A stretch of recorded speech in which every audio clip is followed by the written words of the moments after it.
notre père, notre patriarche, le pasteur Damas, 6 enfants, pendant qu'il avance, nous acclamons le Seigneur, nous manifestons notre joie. Gloire au Seigneur. Merci.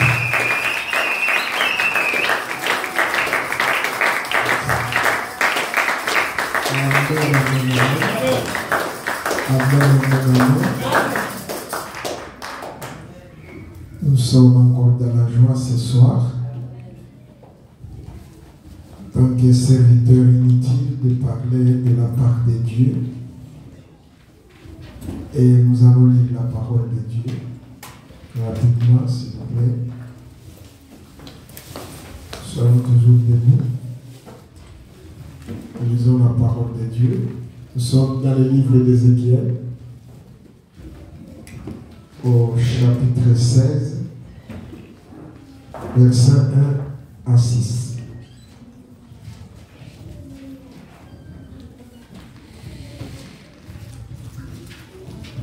Ézéchiel, chapitre 16, versets 1 à 6.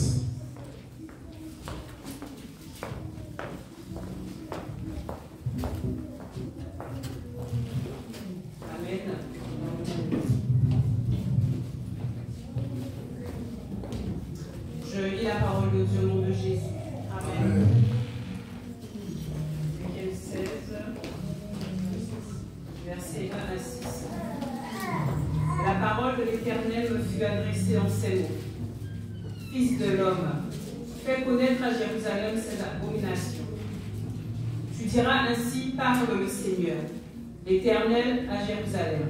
Par ton origine et ta naissance, tu es du pays de Canaan. Ton père était un Amoréen et ta mère une Essienne. À ta naissance, au jour où tu naquis, ton nombril n'a pas été coupé, tu n'as pas été lavé dans l'eau pour être purifié, tu n'as pas été frotté avec du sel, tu n'as pas été enveloppé dans les langes. Nul n'a porté sur toi un regard de pitié pour te faire une seule chose par compassion pour toi. Mais tu as été jeté dans les champs le jour de ta naissance parce qu'on avait horreur de toi.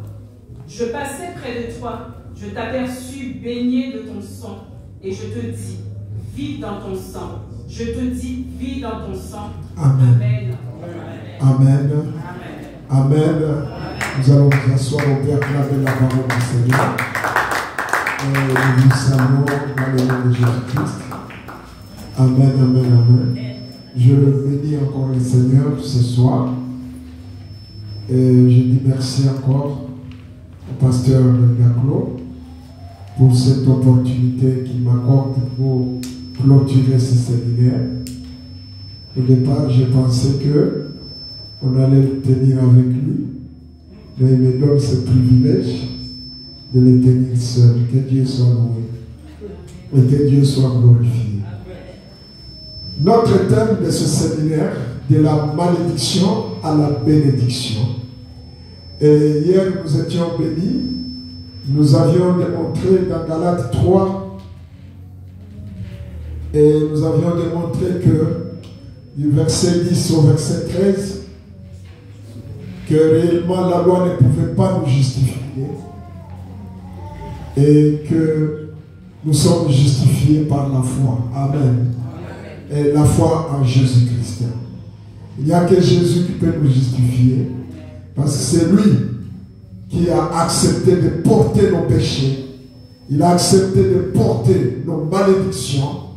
Il a accepté de porter la couronne des épines sur la croix, d'être mis sur la croix et d'être maudit, comme il est écrit que maudit soit celui qui est pendu sur la croix.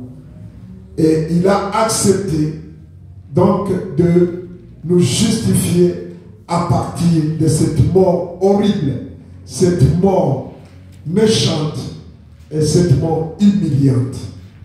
Et aujourd'hui nous allons continuer. Nous avions chuté par ce verset qui dit que il a effacé l'acte des ordonnances qui nous condamnaient. Et c'est là où il nous a fait passer de la malédiction à la bénédiction. Amen. Est-ce qu'on peut acclamer encore pour cette parole de Dieu? Gloire soit à nous au Seigneur. Ce soir, le Seigneur va nous parler d'une manière particulière.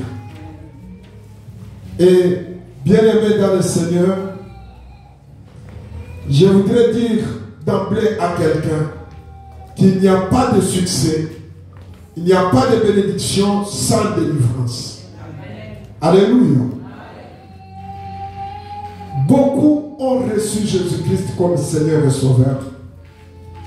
Beaucoup ont fait leur premier pas avec Jésus. Et beaucoup ont évolué avec Jésus-Christ. Mais ils sont vite rentrés dans le monde parce qu'ils ont manqué cette dimension spirituelle dans leur vie chrétienne. L'Église et les familles aujourd'hui ont des problèmes sérieux à cause de ce manque de dimension de délivrance. Là où il n'y a pas de délivrance, bien aimé, il est difficile de rester fidèle dans la marche avec Jésus-Christ. Voilà pourquoi ce soir, on peut se poser la question. Car en Jésus-Christ, il n'y a plus de malédiction. Mais d'où peuvent provenir alors les malédictions en Jésus-Christ? L'homme devient responsable de sa vie. La Bible dit, ce n'est plus que les parents ont mangé des raisins verts et les dents des enfants ont pourri. Non, bien aimé. Maintenant, l'âme qui pêche, c'est l'âme qui mourra. Alléluia. Tu deviens responsable de ta vie. Devant Dieu, c'est toi seul qui dois répondre à tes actes. Et Dieu te considère comme un mature, comme un adulte. L'apôtre Paul dit que je vous ai donné du lait, mais maintenant je vous donne de la nourriture solide. Il a compris qu'à un certain moment, les enfants doivent manger de la nourriture solide. Et cette nourriture solide doit t'amener dans la maturité. Et en tant que mature, bien-aimé, même au tribunal, tu ne peux plus répondre parce que ton enfant mature a commis une faute. Tu dois répondre de toi-même de tes actes. Alléluia. D'où proviennent alors les malédictions dans la vie chrétienne? Alors qu'il est dit qu'en Jésus-Christ, il n'y a plus de malédiction. Bien-aimé, je voudrais te dire que la première cause de malédiction, ce sont nos péchés. Alléluia. Le péché. La Bible nous dit, nous venons de lire, Fils de l'homme, fais connaître à Jérusalem ses abominations. Jérusalem, cette femme qui était mariée à Jésus, épouse de Dieu. Mais Dieu déclare, fais-la connaître ses abominations. Une abomination, bien-aimée, c'est un dégoût qu'on ressent pour une personne. À quel moment Dieu peut ressentir un dégoût envers toi? Pour envers faire quoi? Pour que Dieu ressente un dégoût envers toi. La première chose, c'est pour avoir péché. Nos péchés nous éloignent de la face de Dieu. Nos péchés font que Dieu puisse nous tourner le dos. Ça, c'est la première chose. Et la Bible nous dit dans Ésaïe 59, verset 1 à 2, que la main de l'Éternel n'est pas courte pour agir. Elle n'est pas courte, la main de l'Éternel. Si aujourd'hui un chrétien peut dire que j'ai de la malédiction, non. Bien aimé, si j'ai de la malédiction, analyse, examine-toi toi-même d'abord. Examine-toi. Pourquoi ça ne marche pas? Pourquoi ça devrait marcher, mais ça ne marche pas? Quelque part, pourquoi la main de Dieu est devenue courte pour agir? C'est à cause de nos péchés. Pourquoi ça ne va pas? Bien-aimé, je vous ai dit hier que Christ nous a donné la clé, il nous a donné les instruments pour sortir de la malédiction. La malédiction ne domine plus sur nous, mais nous pouvons à tout moment, à cause de la croix, à cause du sang qui a coulé sur la croix, nous pouvons sortir de la malédiction à tout moment. La Bible dit que Dieu ne rejette pas à toujours. Bien-aimé, Dieu nous a donné une voie de sortie. Celui qui cache ses transgressions ne progresse point. Alléluia.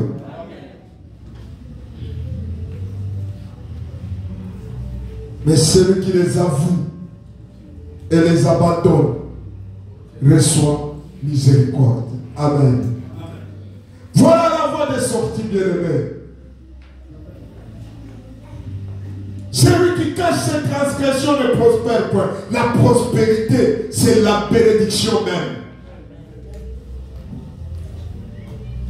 Si tu caches tes péchés, tes transgressions, tu ne peux pas prospérer.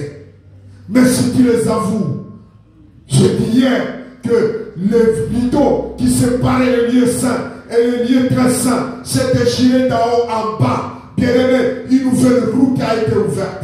Au point que tu n'as plus besoin de voir le souverain sacrificateur pour entrer au lieu saint.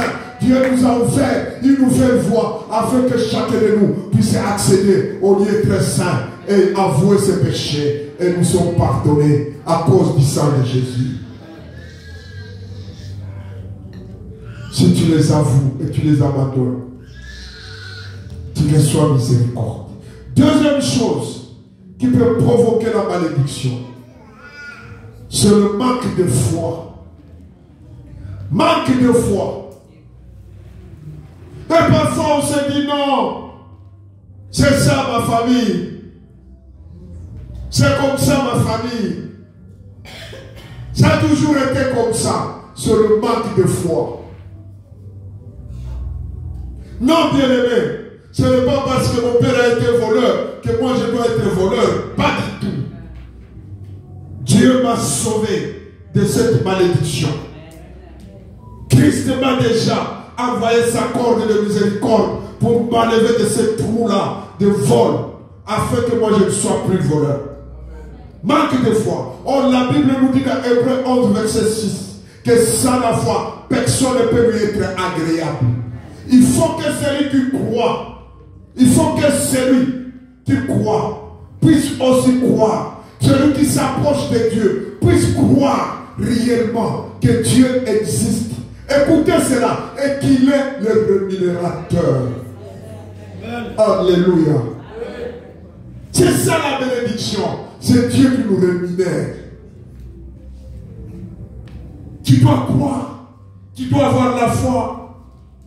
Et la Bible nous dit dans 1 Jean 5, au verset 4 à 5, que la victoire qui triomphe du monde, c'est votre foi.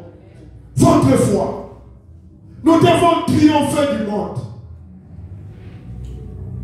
Si nous manquons de foi, on ne saura pas triompher de malédictions qui se présentent sur notre parcours. Mais si nous avons la foi, et la Bible continue à dire, qui triomphera de ce monde, si ce n'est pas celui qui croit au Fils de Dieu. C'est nous qui croyons au Fils de Dieu. Donc nous devons triompher de ce monde, triompher des malédictions de ce monde, triompher des maladies, triompher de stérilité, triompher de chômage, triompher de tout ce qui peut se présenter devant nous. C'est nous qui croyons au Fils de Dieu. Ayons la foi, bien-aimés. Oh, les disciples ont dit à Jésus que Seigneur, augmente-nous la foi. Je prie ce soir que Dieu puisse augmenter la foi à chacun de nous. Et c'est là au nom de Jésus. Dieu t'augmente la foi. Troisième chose, c'est l'ignorance. Manque de connaissance. Mon peuple périt par manque de connaissance. Oui, Osée 4, verset 6. Manque de connaissance. Le manque de connaissance peut faire que, réellement, tu puisses laisser une malédiction se développer et opérer dans ta vie. Or, la Bible dit, celui qui a la connaissance a fermé sa force. Alléluia. Celui qui a la connaissance a fermé la force. C'est par la connaissance, bien-aimé, que Jésus a vaincu le diable en revenant de jeûne de 40 jours. Cela n'a pas fait que le diable ne puisse pas le tenter. Bien-aimé, tu peux prier, mais tu seras tenté. Tu peux entrer en retraite et à la sortie, tu seras tenté. Mais la connaissance.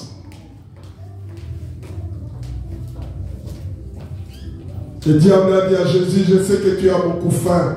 Prends ces pierres, mange, transforme ces pierres en pain et mange. Jésus lui a dit, l'homme ne vivra pas seulement du pain, mais de toute parole qui sort de la bouche de l'Éternel. Alléluia. La connaissance, bien-aimé. Parfois on est ignorant. On ne connaît même pas les promesses de Dieu. Et une malédiction se présente, on l'accepte. On accepte ce qui se présente. Prends le temps de méditer la parole de Dieu. Il y a 20 000 promesses dans la Bible qui nous appartiennent, nous, les enfants de Dieu. 20 000 promesses. Prends le temps de lire la parole de Dieu. Moi, je me promène avec ma vieille Bible ici parce que je crois qu'elle est originale. Je dis à l'église chaque fois, nous avons des Bibles dans le téléphone. Et je leur dis, ne savez-vous pas que l'Antichrist agira par l'informatique? On parle d'une Bible déjà 2000. Cette Bible-là, quand elle va sortir, on va nous fouler ça dans le téléphone. Et on va nous mettre des paroles et des livres qui n'existent pas. On va changer certaines histoires. Vous savez, dans un verset, il suffit de changer un mot. Ce verset prend un autre sens.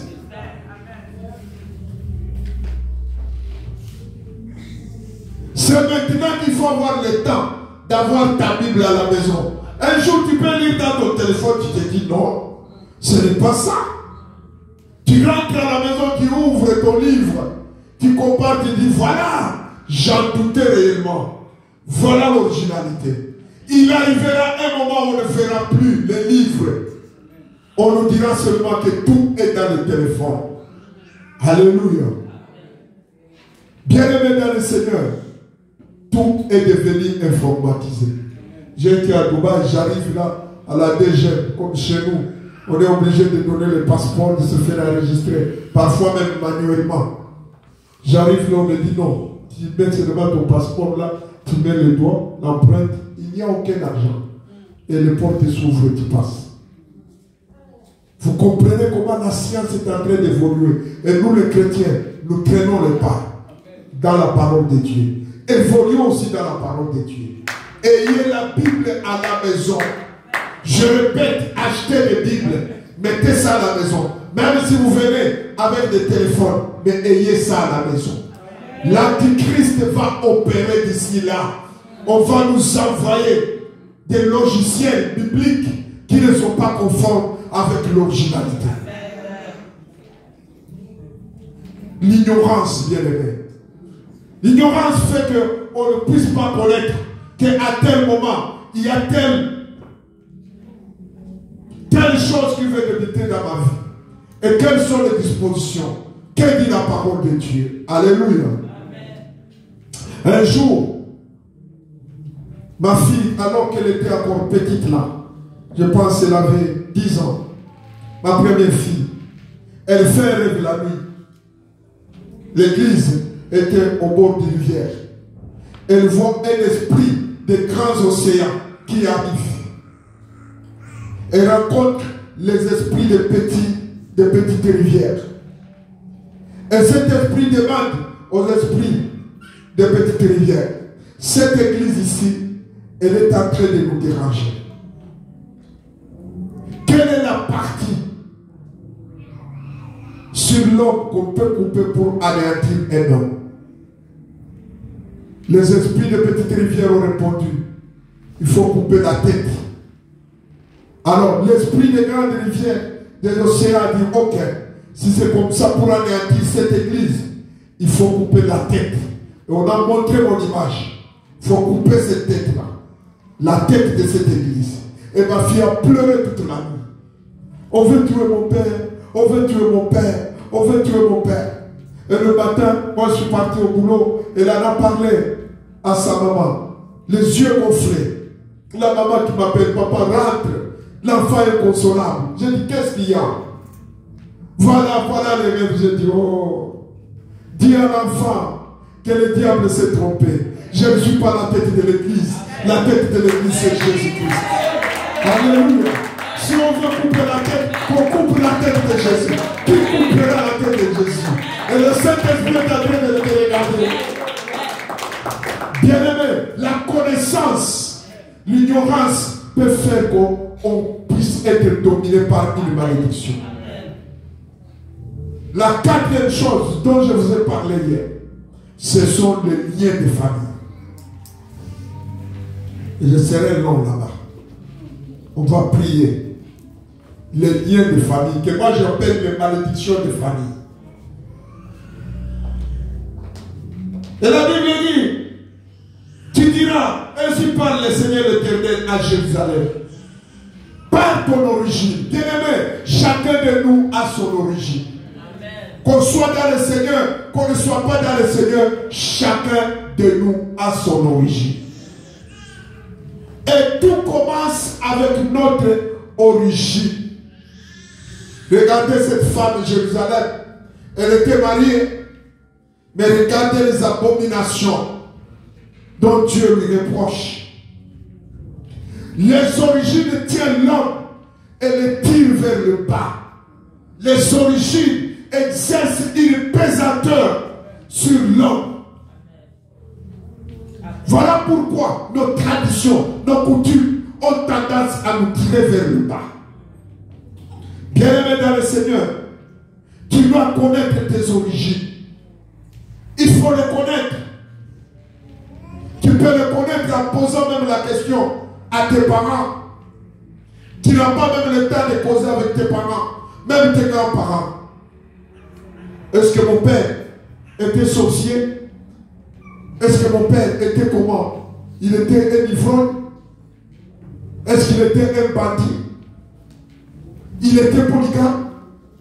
Il était comment? Mon grand-père était comment? Il faut connaître tes origines. Bien-aimé, tes origines ne t'épargneront pas, quel que soit le titre que tu peux avoir. Bishop, archibishop, mais tes origines ne vont pas t'épargner. Qui que tu sois, des origines ont toujours tendance à nous tirer vers le bas. Les malédictions issues de nos origines, bien-aimés, ont une puissance de récupération et de réclamation. À un certain moment, on peut marcher avec le Seigneur, mais nos origines finissent par nous réclamer. Nos origines finissent par nous récupérer. J'ai appris à Kinshasa, un pasteur qui a laissé le ministère, il est rentré au village pour être chef coutumier. Écoutez-moi ça. Chef coutumier, ses origines l'ont réclamé et ses origines l'ont récupéré. Alléluia. Est-ce qu'on peut acclamer pour le Seigneur?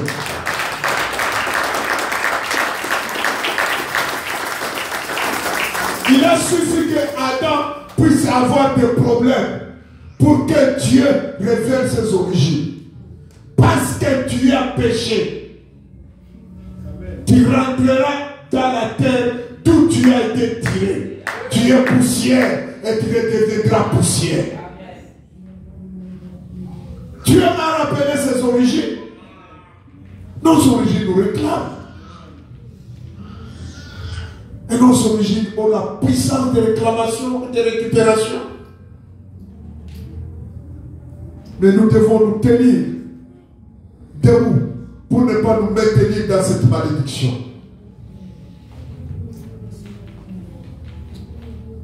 Pour passer de la malédiction de nos origines à la bénédiction, il faut renoncer à nos origines.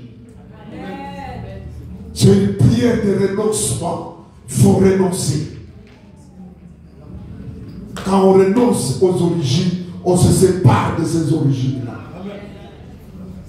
Les origines faites à sec dans la famille, tout le monde puisse rester le même. Bien-aimé, tu dois faire attention dans ta famille. Tu regardes ta mère a connu 4-5 maris avec 4-5 enfants. Attention, tes origines peuvent te réclamer un jour. pour abandonner ton foyer. Connaître un autre mari avec un enfant, un troisième avec un enfant, un quatrième avec un enfant. On veut qu'on puisse rester le même. Et c'est comme ça que vous voyez chez nous là-bas, quelqu'un, des enfants qui naissent dans une parcelle, ils grandissent dans cette parcelle, ils se marient dans cette parcelle, ils ont des enfants dans cette parcelle, ils ont des petits-enfants dans cette parcelle. Des filles qui grandissent, belles qu'elles soient, elles ne se marient pas. Vous voyez des filles très belles, mais elles mettent au monde là-bas 4 et 5 filles. Mais pourquoi ces filles ne se marient pas? Les origines. Oui, bien-aimés, les origines veulent que nous soyons les mêmes. Et Dieu peut te révéler, en dehors de poser la question à ta famille, les gens qui prient, Dieu peut te révéler tes origines. Alléluia. Et cette révélation, ce qui est révélé, condamné, va te permettre de t'élever, condamner ces origines-là et renoncer à ces origines. Moi, personnellement, Dieu m'avait montré, il y avait une grosse casserole où tous les divans étaient là-dedans. Tous, moi aussi compris. Alors que j'avais déjà reçu Jésus comme Seigneur et Sauveur. Dieu me révèle que voilà, là où vous êtes, on est en train de nager là, comme dans les marigots. En train de tourner, chacun tourne sur l'autre. On tourne autour de soi. Personne ne peut monter, mais tout le monde est là. Même condition de vie. Vous étudiez, mais personne ne progresse. Vous restez là. D'autres n'étudient pas, ils sont là. Ceux qui n'ont pas étudié, ils tirent les autres. Quand tu veux monter, ils te tiennent au pied, ils te tirent, reste ici avec nous. Dieu me montre. Et par la puissance de cet esprit, il m'a propulsé pour sortir de cette casserole. C'est possible, bien-aimé, de quitter la malédiction des familles. Avec notre Jésus, c'est possible d'abandonner tout ce qui a été établi comme loi des familles. Même si on a établi des lois qu'il ne se marierait pas de filles, dans Jésus-Christ, quand il entre dans le processus de Dieu, tu le reçois comme Seigneur et Sauveur, tu lui donnes ta vie.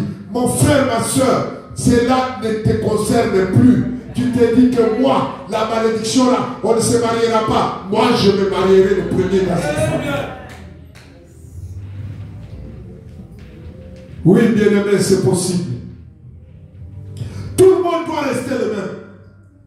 Pendant qu'au boulot, tu cherches la promotion, ça ne vient pas. Les gens qui viennent après toi, ils sont promus. Les gens que tu as reçus des petits, que tu encadres, demain tu apprends, ils sont devenus tes chefs. Mais toi, tu cherches la promotion. Oh, moi quand je cherchais la promotion, Dieu me montre, voilà ta lettre de promotion. Elle venait du ciel. Mais pour qu'elle tombe entre mes mains, mes frères et mes soeurs, ce sont les squelettes qui se mettaient à la chercher, à la récupérer, avant qu'elle n'arrive. Et quand les squelettes se mettaient à récupérer la lettre remontée au ciel. Et pendant ce temps, ce sont des années qui passent. Ce sont des années qui passent. Il faut multiplier des prières. Il faut multiplier des stratégies. Il faut gêner. Il faut prier. Il faut associer d'autres qui doivent vous soutenir. L'église vous soutient. Les serviteurs de Dieu, confiez-vous à mes serviteurs et vous réussirez. Vous soutiennent. Et tout cela est un jour là. Ça vient là. Pendant que les squelettes suivaient, la lettre est passée au milieu de pas. Entre mes mains. Et j'ai acclamé, j'ai dit merci Seigneur. Et la semaine là, j'ai eu la promotion. Alléluia. Bien-aimé, c'est possible. Avec Jésus, nous pouvons dépasser les malédictions de famille. Et pendant ce temps, que moi je me battais pour sortir de cette casserole, je me battais, je me disais, oh voilà, ma femme aussi là où elle était aussi dans ses origines. C'est moi. Chacun doit se battre pour que le foyer soit solide.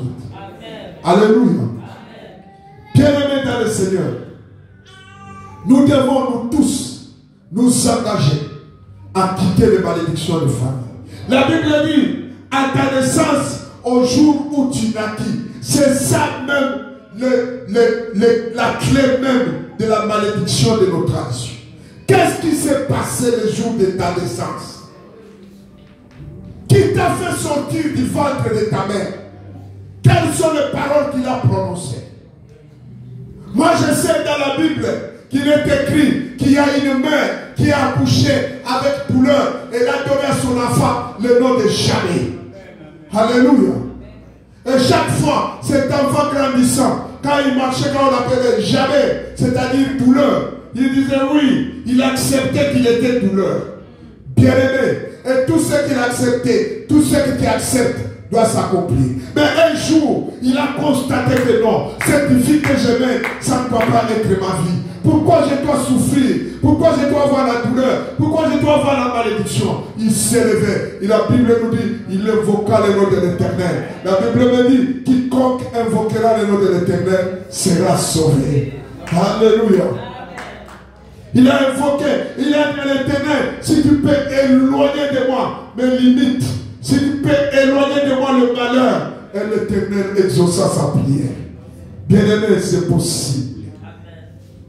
Le jour de ta naissance, qui t'a accueilli le premier, quelles sont les paroles? Nous avions connu à l'église une sœur, plein de démons. Mais elle-même ne le savait pas. On part avec elle à la retraite, on prie. Les démons commencent à se manifester. Les démons partent. La maman, quand la maman a accueilli l'enfant, elle dit, oh, cette fille ici, tu seras la femme des grandes personnes. Tu seras la femme des ministres, la femme des gouverneurs. Une seule personne, femme des ministres, des gouverneurs. La femme des riches. Voilà les premières paroles qui ont été prononcées sur cette femme. Mais en regardant cette fille, elle n'avait aucun éclat. Mais bien aimée, quand vous regardez les hommes qui couraient derrière cette fille-là, on s'est demandé que cherchent ces hommes. Ma femme connaît la femme. Mais ces hommes ici qui courent derrière cette fille n'a aucun éclat, aucune beauté. Mais tous les hommes politiques, tous les hommes riches, si seulement ils croient cette femme, cette fille-là, il doit s'arrêter. Mademoiselle, viens. À ta naissance. Le jour où tu es naquis. Qu'est-ce qui s'est passé? L'histoire familiale a tendance à se répéter. Oui, bien-aimé. Le jour de ta naissance, qu'est-ce qui a été dit?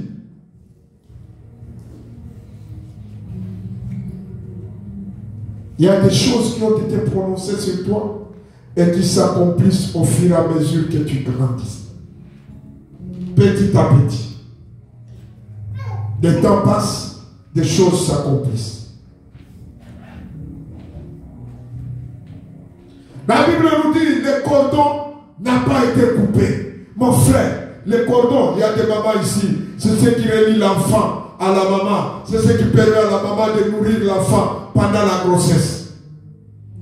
Mais on dit que le cordon n'a pas été coupé. Donc il reste attaché à la maman. C'est l'esprit de dépendance.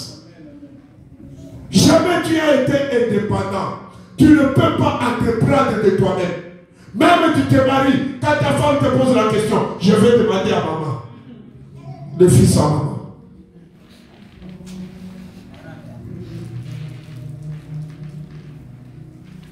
Tu veux faire quelque chose, je vais demander à mes parents. Même à ton âge adulte, tu n'as jamais compris que toi-même tu peux réfléchir et tu peux faire monter un projet, entreprendre et réussir de toi-même. Tu es toujours dépendant. L'esprit de paternalisme. Tout ce que tu fais, les parents. Tu as une famille. Dieu te bénit. Tu ne sais même pas bénir ta famille. Avant de t'acheter une maison, tu achètes d'abord aux parents la maison. Et tes enfants sont des locataires.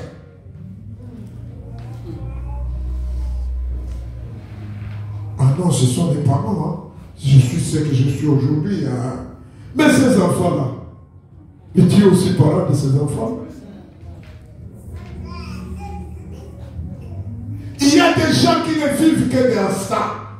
L'esprit de dépendance, de paternalisme. Tout passe par les parents. Tu peux réussir de toi-même, mon frère. Aujourd'hui, il faut que tu quittes cet esprit de dépendance. Nous allons les chasser au nom de Jésus. Il a dit, tout ce que vous demanderez à mon nom, mon Père vous les donnera.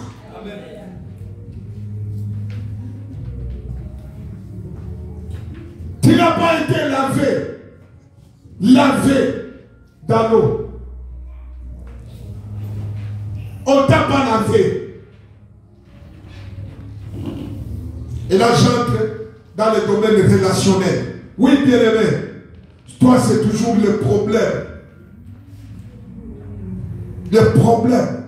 Monde de santé par rapport aux relations. Même si tu es absent, c'est toi le problème. Quand il y a un problème, même si tu n'es pas là, on dit, ah, est-ce que ça ne peut pas être le frère? Mais le frère n'était pas là. Non, on va vérifier. Est-ce que ça ne peut pas être la soeur? On va vérifier. Mon frère, ma soeur, tu as des problèmes interminables, malédiction sur malédiction. Tu dois sortir de ces problèmes. Il faut que tu sois imbibé dans le sang de Jésus, le détergent puissant que nous avons, qui neutralise toutes choses sur nos corps, nos âmes et nos esprits. J'ai compris la puissance du sang de Jésus le jour où j'ai rencontré un démon, un géant démon. C'est le jour où j'ai compris la puissance du sang de Jésus. Démon géant, là. Il me serre la main. Je vois mon petit poignet ici, c'est comme mon petit doigt ici dans son poignet. Je voudrais le relâcher, il me tient toujours. Il ouvre sa bouche. Mon membre inférieur est ici au pavement, supérieur là au plafond. J'ai dit, Seigneur, il veut m'avaler. Et le Seigneur me dit, envoie le sang de Jésus dans sa bouche. Alléluia. Amen. Ce sont des choses qui prennent des secondes spirituelles. J'ai dit, j'envoie le sang de Jésus dans sa bouche, dans cette bouche. Et immédiatement la bouche s'est refermée. Quand la bouche s'est refermée, je dis, alors j'étais au nom de Jésus, il a commencé. J'étais tout petit là par rapport à lui. Il a commencé à tituber là. Jusqu'à ce que je le fais sortir. Il a lâché la main. Bien-aimé, le sang de Jésus est un détergent puissant qui peut nous laver de toute malédiction.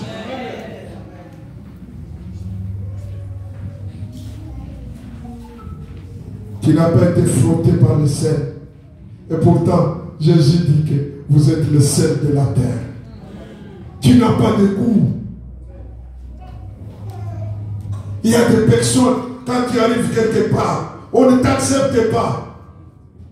Même si tu passes les tests, tu vas chercher du boulot, on ne fait pas de toi. On te dit non, non, on préfère l'autre là que toi. Il a eu des points, moins que toi, mais on le prend, toi, on te laisse. Une promotion, on prend même celui qui te pose des questions sur toutes choses. C'est comme un élève à qui tu montres aux examens d'État. C'est toi qui fais l'examen d'État pour. Tu lui montres toutes les réponses. Lui, il réussit, toi, tu échoues.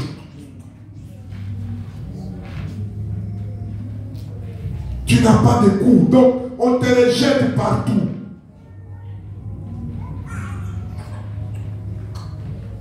Laisse que ce soir Dieu puisse faire de toi réellement le sel de la terre.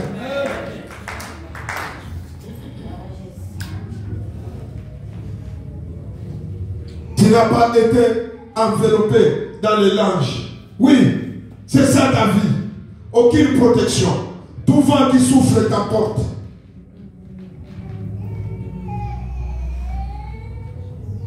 Tu n'as pas de bouclier. Et pourtant, la Bible nous dit qu'il est notre bouclier. Mais toi, tu n'as pas de bouclier.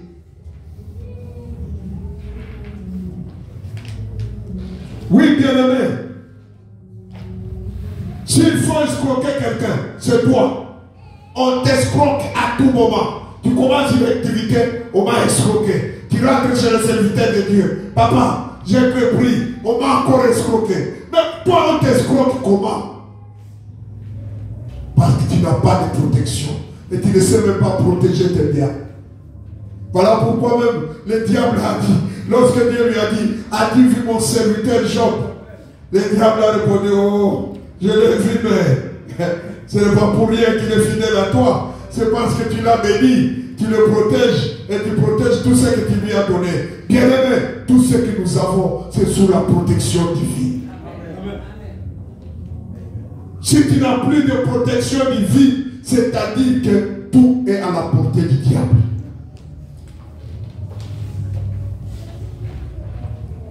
Tu dois te lever. On veut arrêter les gens. C'est toi qu'on arrête. Tu es toujours à des lieux où tu ne dois pas être, où le problème doit se produire. Même si tu n'es pas concerné. Tu es toujours là. Tu es des passages, on vient arrêter les gens qui filment du chanvre. Mais toi tu es là. Juste en train de passer, toi aussi on t'arrête.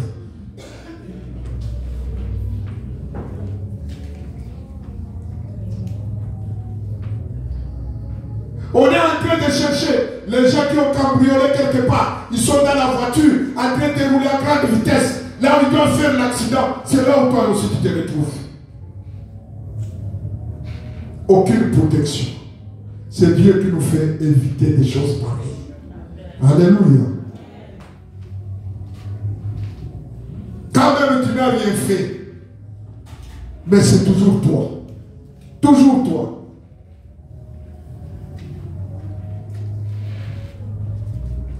Et à un certain moment, on doit se demander qu'est-ce qui m'arrive. C'est ça la malédiction. Pourquoi ça ne marche pas? Même quand tu es à l'école, tu passes ton examen comme il faut. Mais devant toi, il y a un tricheur. On dit que non, toi aussi tu trichais.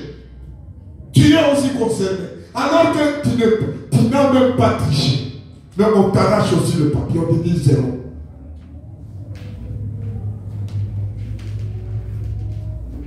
La vie chrétienne devient pénible à ce moment-là. Parce qu'on n'est pas protégé, bien-aimé. Tu dois t'élever maintenant. Tu dois t'élever afin que tu demandes le secours de Dieu pour que Dieu soit ton protecteur. David a dit, tu es mon refuge, tu es mon protecteur.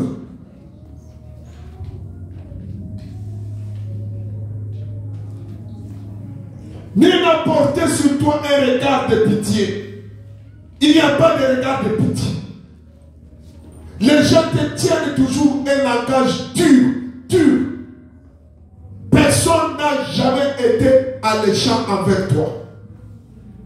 Tout le monde a toujours eu un langage dur. Personne n'a pitié de toi. Même ton fiancé qui doit te cajoler pendant que vous êtes fiancés, il te tient un langage dur. Et quand il va t'épouser, il va commencer à te donner des coups. Chrétien qu'il soit.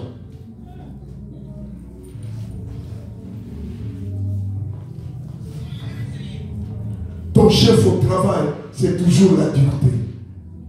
C'est ça, papa. Ton mari dans la maison, la dureté. Tu rentres pour dire aux parents, le papa te dit, toi aussi. Papa aussi, c'est la dureté. Mais papa, pourquoi moi? Même mes petits frères, mes petites soeurs. Quand ils arrivent ici, papa, tu es dans la joie. Mais quand moi j'arrive, tu as un cœur dur envers moi. La dureté. Parce que personne n'a porté un regard de pitié sur toi. Il faut te lever, crier comme Bartimée et dire, fils de David, aie pitié de moi. Aie pitié de moi. Si le monde n'a pas pitié de moi, mais toi aie pitié de moi. Parce que je sais, si tu as pitié de moi, le monde aura aussi pitié de moi. J'aurai cette faveur et cette grâce, cette bénédiction. Oui, tu as été abandonné dans les champs. Je t'ai vu comment tu gisais dans le sang. Tu as été abandonné dans les champs. Tu es toujours seul. Tu mènes une vie de solitude. Pendant que tu mènes une vie de solitude, partout où tu arrives, quand tu entres dans ce groupe, le groupe se disloque. Tu viens seulement te dire, ah, bonjour mes frères, bonjour mes soeurs. Commence à partir un à un. Tu te retrouves, tu es seul. Abandonné seul. Et tu ne sais plus à quel sein te vouer. Tu te poses des questions. Qu'est-ce qui se passe? Partout où j'entre, partout où j'arrive, je suis toujours seul. Pourquoi quand j'arrive, les gens commencent à se retirer? Quand j'arrive, les gens changent de langage. Ils abordent un sujet, quand j'arrive, ils changent de sujet. Pourquoi moi et pourquoi pas les autres? Bien-aimés dans le Seigneur, Dieu est bon pour nous.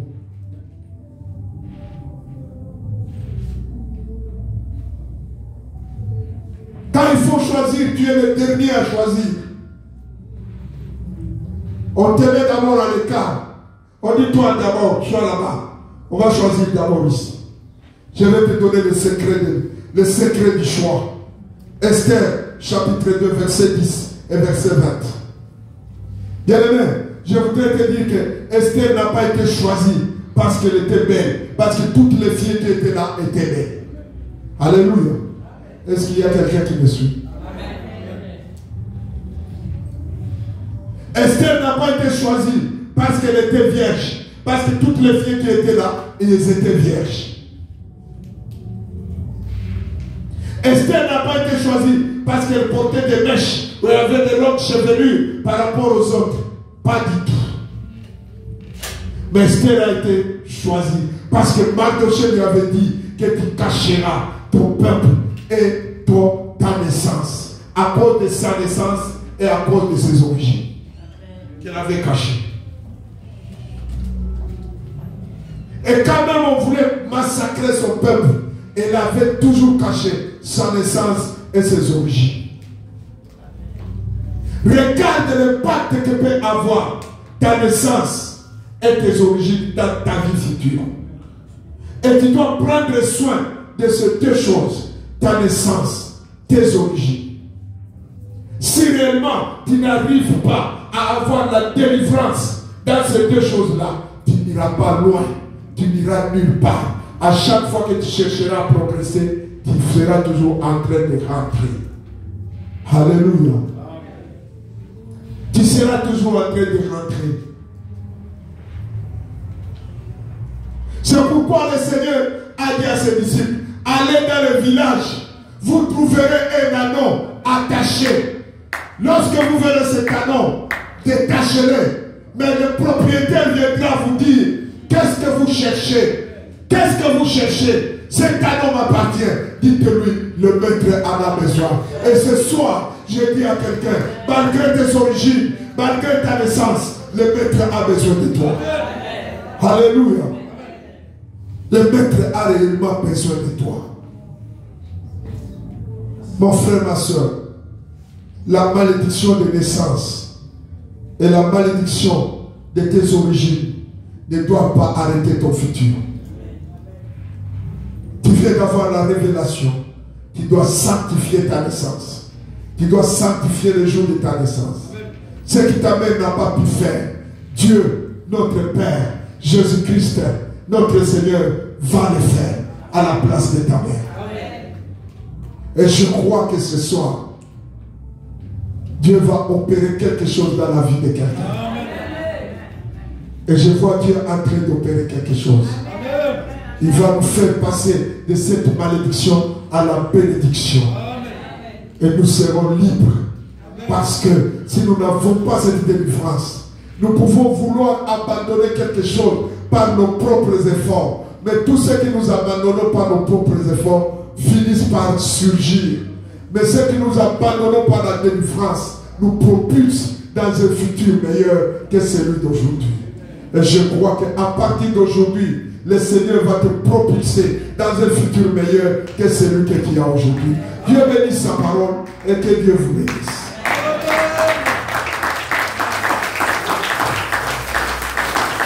Lève-toi mon frère, on va prier. On ne va pas s'arrêter là aujourd'hui. On va prier. Concentre-toi.